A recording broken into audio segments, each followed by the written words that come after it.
Nadiad ST નગર પાસે આવેલ વર્કશોપમાં છતી બસ નંબર GJ18Z4617 ને સામેથી પૂરપાટ ઝડપે આવતી સ્વિફ્ટ ગાડી નંબર GJ01HY3658 જે ગાડીની અંદરના ભાગે ભાજપનો સિમ્બોલ લગાવ્યો હતો, જેનો ડ્રાઈવર ખૂબ જ દારૂ પીધેલી હાલતમાં હતો અને તેણે બસના આગળના ભાગને આવીને બસને જોરદાર ટક્કર મારી હતી।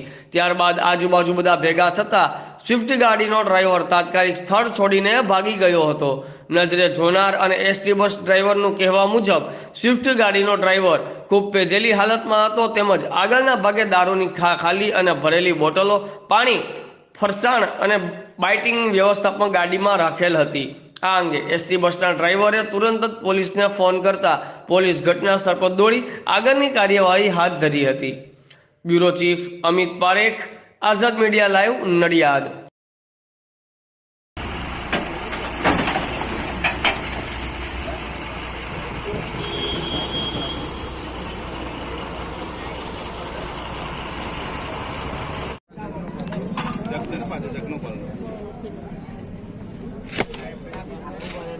જોઈ લો બધું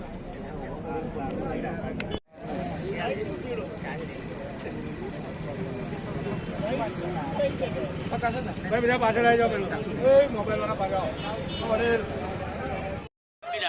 નડિયાદ ડેપો એસટી ડ્રાઈવર। શું ઘટના બની છે? બસ નંબર 4717 મારી બસ ડેપોથી અમારા વર્કશોપમાં યારે નોકરી પૂરી થઈ પછી જમા કરવાની હોય તે સમયે હું મારી વર્કશોપ પર ભરતો હતો। મારી ગાડી રોડ પર આવી ગયેલી। સામેથી સ્વિફ્ટ ગાડી ઘણી દૂર હતી પણ એ ભાઈ આવતા મને એવું લાગ્યું કે આ ભાઈ મારી ગાડીને ઠોકી જ જવા છે। મેં બ્રેક કરીને ઊભો થઈ ગયો છતાં પણ એ ભાઈએ બિલકુલ બ્રેક જ ના કરી અને સીધી મારી ગાડીમાં આવીને ઠોકી દીધું। પછી એ ભાઈ મેં જોયું તો નીચે ઉતર્યો। એ ભાઈ એટલું બધું પીધેલા હતા કે પછી એ પીધા હતા એટલે રિક્ષા બેસીને ભાગી ગયા। એટલે ગાડીમાં તપાસ કરતા અંદરથી ખાલી અને ભરેલી બોટલો મળેલી છે તે હજુ ગાડીમાં જ છે। ને પછી મેં પોલીસને જાણ કરી છે, પોલીસ આવી ગયેલી છે, એમને બી ચેક કરી છે કે અંદર બોટલો છે।